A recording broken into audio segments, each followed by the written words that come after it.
So I ended up pioneering the mobile DJ business in this part of the country. I only stuck at the radio station full time about a year after that. And I ended up doing 5,051 appearances in 35 years. And I retired from that in 2011.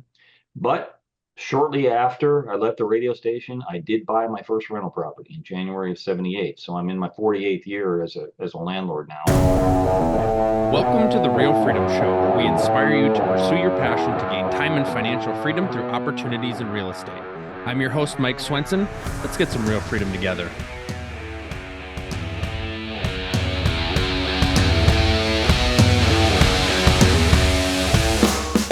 Hello, everybody. Welcome to another episode of Real Freedom, Real Estate Leverage Freedom, where we talk about different ways that you can build time and financial freedom through opportunities in real estate. I am your host, Mike Swenson. If you want to get started on your real estate investing journey, check out our website, freedomthroughrealestate.com. freedomthroughrealestate.com. It's a way for you to be able to go research, listen to some of these great episodes, find a story that connects with you, find a background of somebody that connects with you, really with the goal for you to take action. We want you guys to educate yourselves. Obviously, we have great guests and resource, but it's really about you taking action and putting those theories into practice and failing forward and kind of learning through your mistakes. So check out our website. Today, we've got an awesome guest for you. So excited to share. We've got Joel Miller. Joel is a real estate guru as well as DJ. So we can maybe hear some great stories about that. But investing in rental properties since 1978 and flipping houses since 91. Got a degree in accounting and had been a DJ for a long time. Flipped over 100 properties, have since retired from being a DJ, and now you're really here to help investors. So you are based out of northwestern Pennsylvania, and you have a book, Build Real Estate Wealth, Enjoy the Journey of Rental Property Investment. So excited to hear from you, Joel, about all that you have to share. Welcome to the show. Well, thanks, Mike. I've been looking forward to this because I feel that what we're going to talk about today is really exactly what your listening audience is interested in. That's why they listen to your podcast. And it's so coincidental. The name of my book, Build Real Estate Wealth, is about your theme, about building wealth through real estate. And so I'm very glad to be here. It's going to be fun and looking forward to it. Go ahead, get started and just kind of share a little bit about your background previous to real estate, getting into real estate, and we'll just take the conversation from there. Okay. Well, actually, you mentioned a couple of things that I'll tie together here. Two things happened to me in junior high that really set me on the path of the two main things that I've done in life, which were the DJ work and the rental property stuff. First of all, an investor built four-unit townhouse apartment buildings at the edge of our subdivision, right on my paper. Of course, I got all those tenants as customers on my paper, couldn't pass that up. But this was a little different because we lived in me and my friends, we lived in a subdivision with our parents where they owned the houses and they were single family homes. And so this whole rental, these multi-unit places at the edge of the subdivision, was a little different. And I have a distinct memory in about 8th grade of being in my bedroom and kind of doing the math on what this whole rental property thing looked like, with people that paid money to live there, but they didn't own it. And the guy that did own it made money on what they paid, just kind of a rudimentary understanding of what was going on. And I said, I want to do that. And I kind of stuck that in my back pocket to do later. Obviously in 8th grade, I'm not going to go running out and buying rental property.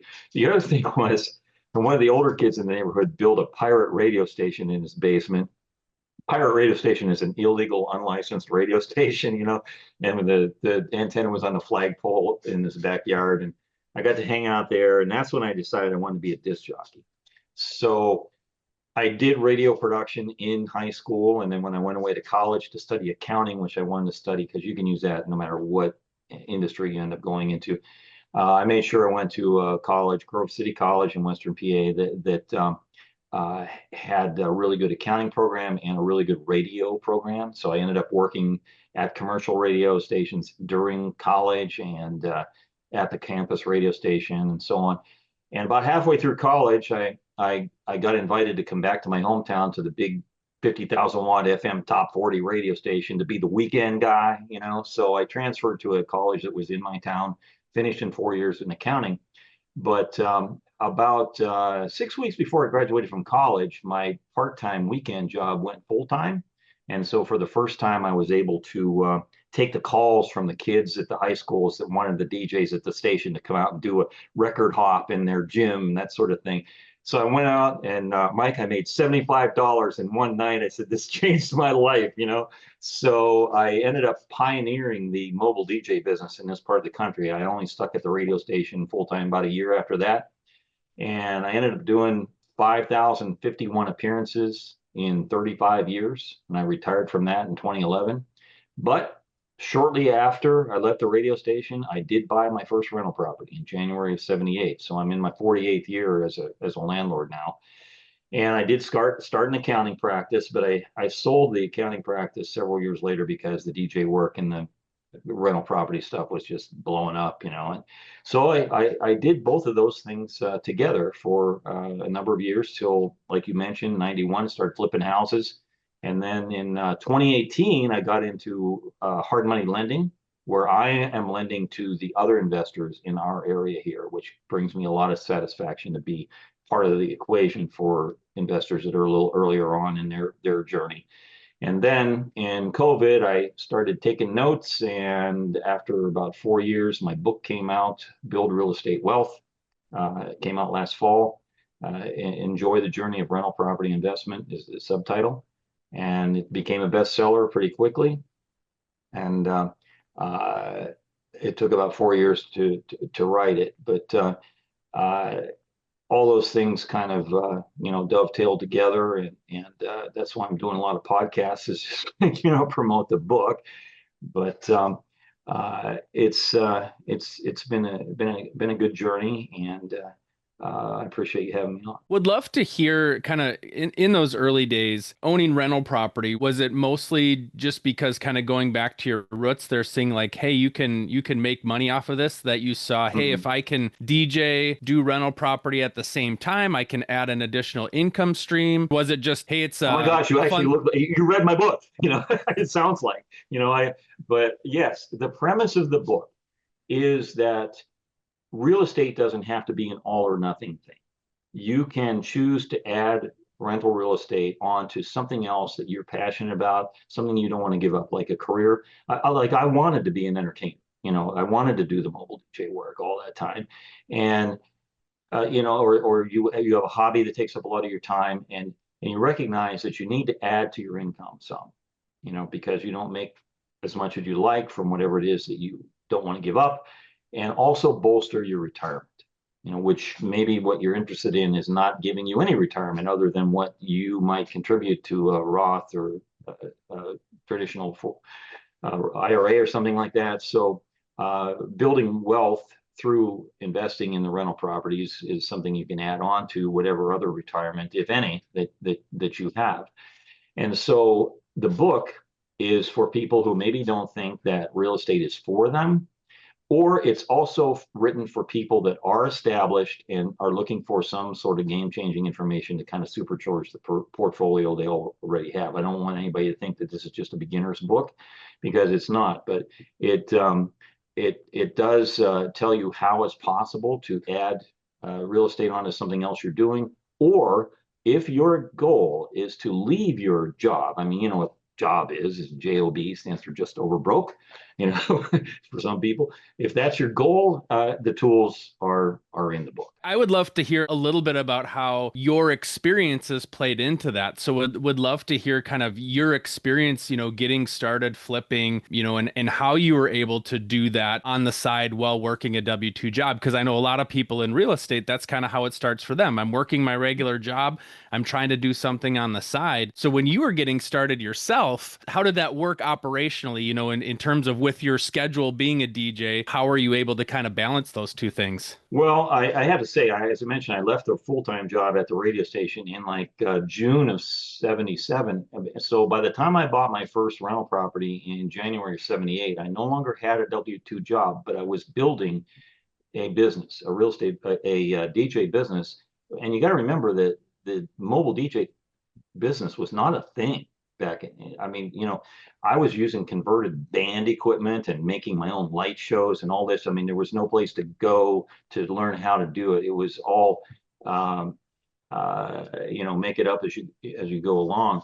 And so for me, to answer your question, the way it kind of worked is my commitments for the DJ work was primarily in the evenings and weekends, which left me during the day, during the week to mess with the properties. Now, if somebody's trying to get into real estate and has that, 9 to 5 job Monday through Friday, then they need to take their time beyond that in the evenings and weekends, kind of the opposite of what my schedule was to do their education and their maintenance and involvement, let's say that, with their rental properties. And so eventually, though, the book teaches you how to turn over the management, shall we say, to use an all-encompassing word, of the properties to others if you are getting too many to be comfortable with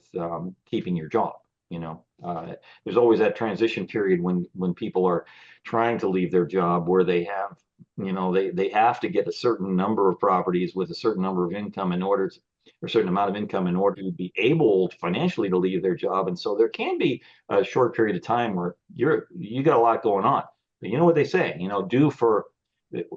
I always hear it, 5 years what nobody else will do so that you can do for the rest of your life what nobody else can do, and it doesn't have to, 5 years is not necessarily a magic number. That's just the way I usually hear it quoted, is with 5 years. So it's it can be, a scheduling issue, but I go back to what you mentioned when you were doing the intro about the podcast being about taking action. I talk about in the book about there's one more step beyond taking action. The first is, say, getting education. Second is taking action. The third is commitment or follow through, because lots of people take action and only get so far with it. And they could check the box. Yeah, I took some action. I bought a property or whatever, but they don't follow through with the perhaps additional education that they may need, or the actions to successfully operate the property, and they end up selling their property to some other investor who's taken action, because they've taken action, but they haven't committed and followed through. They gave up too soon. That gets back to people having two different preconceptions about real estate that you need to get past before you become an investor. One is that you are expecting too much. You think it's all rainbows and unicorns, going into it, and you run into a few difficult bumps in the road and you give up because you had a bad preconception. The other preconception is at the opposite end of that, which is that real estate's all bad tenants and broken toilets. And that's kind of a myth. The reality is somewhere in between. And that's what we cover. So then, how are you able, when you were working as a DJ and kind of traveling around, how are you able to balance the demands of, working on your properties and juggling your job, which, at least you had a little bit of flexibility, building your own business versus a W-2, kind of having to clock in and clock out depending on when your job was. But how are you able to kind of balance those two things together, schedule-wise? And then two, curious to hear, finding other good people to help you along the way. Well, as I said, the short answer to the scheduling issue is that if you're a mobile DJ, your commitments are primarily in the evenings and on the weekends. And it just basically left me during the day working all day, every day, to mess with days properties. and nights And and of course, weekends. they didn't work every possible Saturday. Although in 1984, I did 254 appearances in that year, including 101 appearances in 101 days over that summer. So Wow. that was a busy year. But what was the second part to the question you asked about? Just talking about, like balancing that schedule and then building out a team. One of the main points is that you need to get some education before you get started in investing. And I emphasize the word some, because people get caught up a lot of times in the paralysis of analysis, where they think they've got to figure it all out before they take a step. And they figure, I just need to go to this one more seminar. I need to read this one more book, and I hope it's my book, or I need to get to this meeting, or you know what I'm saying? And then I'm going to be rich, or then I'm going to take my first step. And they're just constantly drawing in information and never really taking action, like you alluded to, is a necessity. And so they need to get some education, and part of the education that I give them in the book is talking about building your team, all the people that need to be on your team, and what deciding which people you need to have. So I was a guest speaker at the Mr. Landlord convention in early June of this year, and my topic was dealing with contractors. And one of the main points that I made is that, first of all, you don't have to do everything. If you're going to get into rental property, that's another barrier that some people have, is they think they've got to be able to know how to do all these things, particularly related to the operation of the building and so on. My point is that you don't have to know how to do everything. You have to know who to call. And now you might choose to, maybe, let's just say you love plumbing. Okay, but you don't know how to do anything else, but you love plumbing. So if anything comes up in your building that's plumbing, you're going to do that. But you need to call somebody else for everything else, but just as an example. So another point is that you need to start building your team early, like before you need them. You don't want to go looking for these people on the day that you've got an emergency at your rental property. You want to be building your team, and we talk about how to build your team, sources of coming in contact with contractors and so on that you would want to use.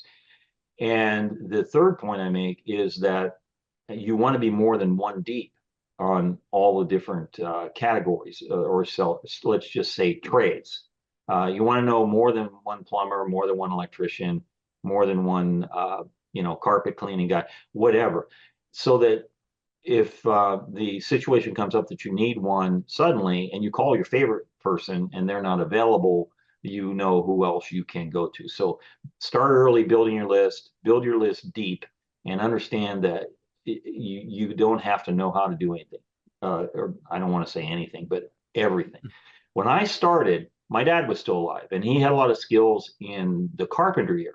He was never an investor, never owned a property other than that single family home that I told you that I grew up in, And so I learned a lot from him and continued on, so that initially I did a lot of work on my own properties. But as I got bigger, I was able to pay more, and I realized that's what you have to do to scale. You can't be growing your portfolio when you're doing every little thing on the properties. So and obviously, the more properties you have, the more money you have to pay other people, and have it all be worthwhile for you. So I do not regret that I spent a lot of time in the beginning doing a lot of stuff myself, because that left me with a few things. First of all, I know what can be done. Like if I'm looking at problem or an opportunity, shall we say, for in a rehab or something, I can see what you do. So I understand what can be done, and then and this is all about dealing with contractors, and so I know what to ask somebody to do, and I can tell if they're doing it right. And eventually I learned to tell whether they were charging me a fair price for it. So that would be my initial time spent, yielded that as something that I could utilize. Now, if somebody starts out right at the beginning needing to hire other people, for virtually everything, it might take you a little longer to know what can be done and whether they're doing it right, and how long it should take, for example. So that's important to learn. Now, I know everybody loves to know how to find deals. So curious to hear, in your journey, how did that process kind of start and how did it evolve? Because obviously to flip as many properties as you do, you've got to find enough properties Yeah. and find enough good deals. So walk through Mhm. that process of kind of how that evolved for you. The education I gave myself until I bought the first rental property, I was reading hardcover books by guys like Bill Nickerson rather, and Al Lowry and so on. There were no late night TV half-hour information gurus, real estate gurus selling their cassette tape courses with the manual that you followed through when you listen to the tape, and so I figured, from what I had educated myself to that point, was that I needed to find properties that were listed on with realtors on the multi-list. So the very first property I bought was a listed property. And I can tell you that that was actually the last property that I bought with a realtor. Because except for there were a number, I'd say about 20, 25% of my flips were brought to me by the realtor that I always use to sell my properties. Okay. So following my first property, all the deals that I got were off market. And I will say, and you probably agree, the best deals are the off market deals. Essentially things that are sold between different investors or from some other individual that doesn't really want to be a landlord but ended up being one, like for example an executor of an estate. I think my third property was from an executor. The second property was from another investor. The fourth property was from an auction. I bought a lot of properties at different kinds of auctions over the years. And when I got into flipping, like I said, I had to sell the properties because that's what a flip is. You don't hold on to them. And I used the same realtor. I just listed a property with her yesterday again, and but with that relationship, she also would bring me deals that were primarily bank-owned properties that were being listed for sale, and not so much ones that were for sale from another investor or just a regular individual selling a house. But so the book spends a lot of time on property acquisition, all the sources, how the different types of advertising, the advertising where you're advertising to get the sellers to call you, or where you are approaching the seller, like for example, finding some sort of list and sending something to the seller. There's two different angles there. One, you're drawing a seller in, the other one, you're going right to the seller, along with other techniques and so on. But that is something that's key is deal flow. And just to highlight too, I mean, you had mentioned bank-owned auctions, estates, all these off-market opportunities. Nowadays information is a lot more accessible. And to your point too, you said, having to learn that stuff from books. And so what I want people to understand is you don't have to feel like you have to do it all at once, right? Like find a good source, find a good deal, go to another source, find a good deal. Like it's an evolution. And so to hear you say, hey, I got deals from this place, this place, this place, this place, like it takes a little bit of time and it takes a little bit of nuance to do that. And so it kind of starts, for people sitting on the sideline, it starts with go get your first deal, right? Work through that and then go work on your second deal, right? And I think sometimes people don't take action because they think, oh, I just have to educate myself a little bit more on all the sources to be able to get started. It's like, no, you get better by doing it, right? Right. Yes. And having been in this for 48 years, you can guess how many economic cycles I've been through. So the sources of properties change sometimes with the economic cycle. So you just you explore different techniques as time goes by. Techniques stop working, different techniques start working.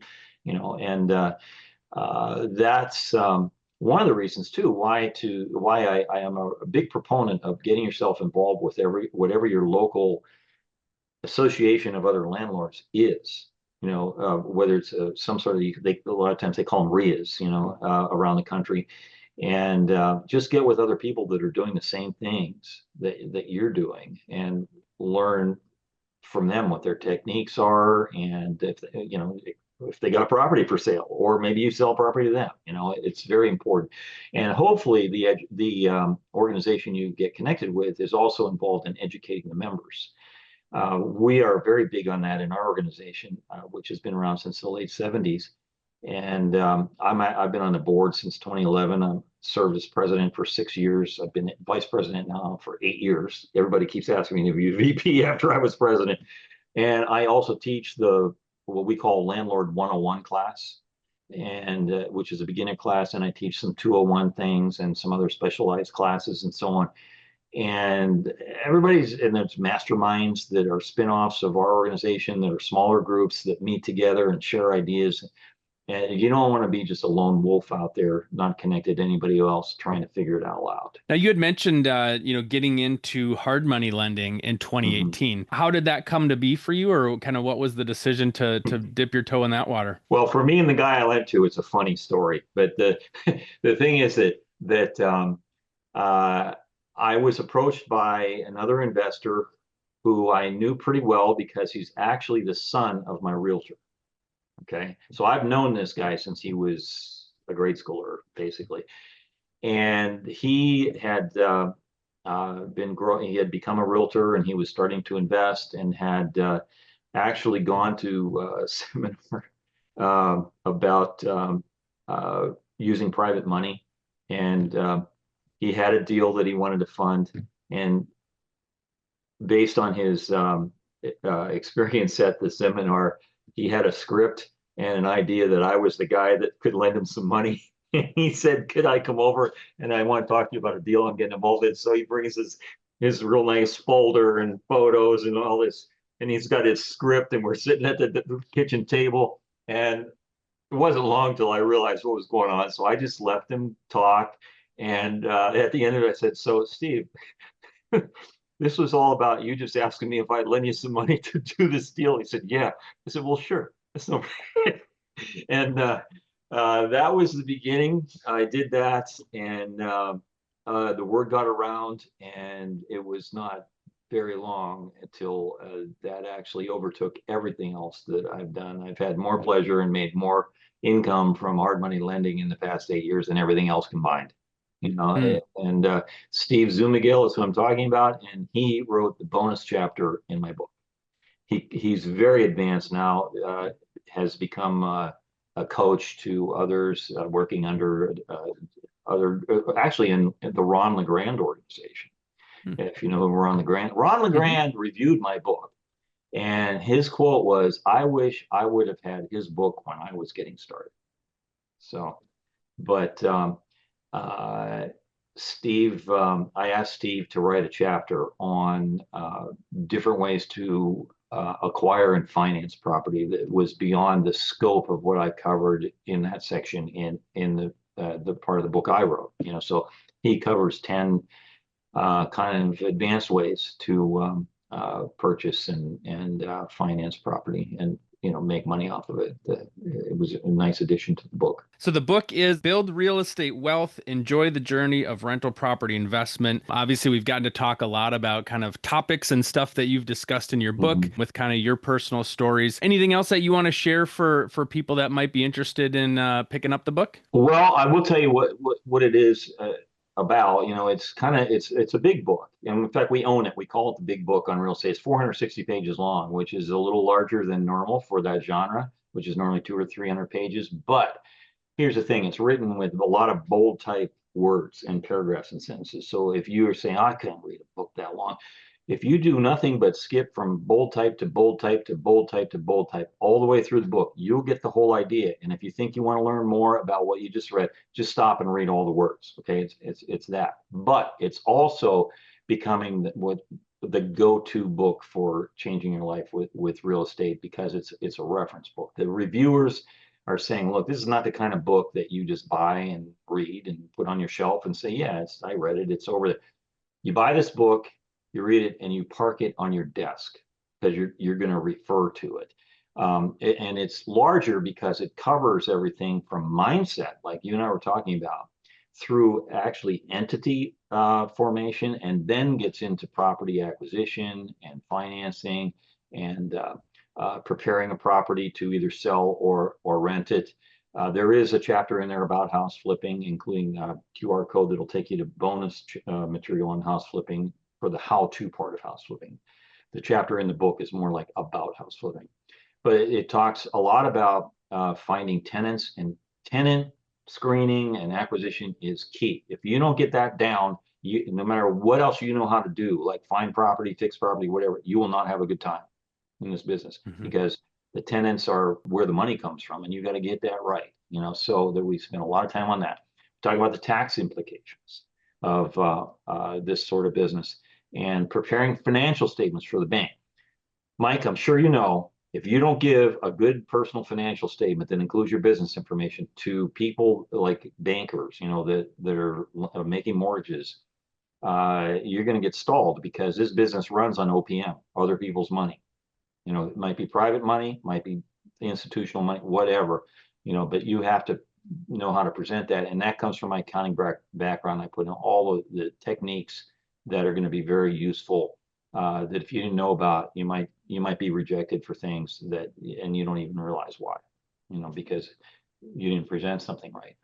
And then there's some philosophical stuff like discussion of the difference between riches and wealth, two different things, and some other philosophical things, best practices for your life and for your business. So it's really an all-encompassing book, and nobody that's experienced should think that they won't get something out of it. But it contains over 150 checklists, bullet-pointed checklists for stuff like questions to ask people that call about apartments, questions to ask their references, due diligence questions or topics. There's even a list in there of the tools you might want to use if you're getting started. So this is, my goal is if you got a copy of Rich Dad, Poor Dad, this is the perfect complementary book. Awesome. Yeah, I know there's a ton of people. I always joke about how I should have a check mark on my wall for everybody that mentions Rich Dad, Poor Dad that I interview on the podcast. So you can add another check mark there. The books they're not the same, they're complementary. Are you looking to get started or scale in real estate investing but don't know your next step? Are you overwhelmed thinking about finding deals, analyzing deals, doing due diligence, and managing properties on top of it? Go ahead and push the easy button and invest with us. Real estate investing is what we do full-time. We've done dozens of deals with hundreds of doors. We have the knowledge and experience to handpick the best deals that most investors can't find. We've got large off-market deals all the time where you can hopefully find returns and economies of scale that you just can't find on your own. The best thing is it's 100% passive to you for less capital than you put down trying to acquire a property on your own. Don't let this year go by where you don't make the leap, add to your portfolio, or you just sit in analysis by paralysis. To find out more, visit freedomthroughrealestate.com and click on invest. You can book a call and learn more there. So get to scaling your portfolio now with us by your side. Well, thank you so much, Joel, for coming on and sharing your story with others. For those listening, obviously, check out the book, but thank you for coming on and sharing your time. What website do you want folks to go to check it out? The website that is specifically for the book, very simple, joelmillerbooks.com, JoelMillerbooks.com. And you can easily find me on Facebook, Instagram, X, and LinkedIn. The buy button on the website will take you right to the page on Amazon where it's for sale. It's on sale on like about 15 different platforms or so. It's easy to find. Put in Joel Miller Real Estate. I hear that if you just put in Joel Miller, you end up getting a lot of information about a popular video game character that it has nothing to do with me. Put in real estate when you search. But it's available as a paperback and ebook. Well, thank you so much for coming on and sharing your time and talking about your book. And best of luck to you as you continue to plug the book and lend out money and have more success in real estate. Thank you very much, Mike. It was a pleasure.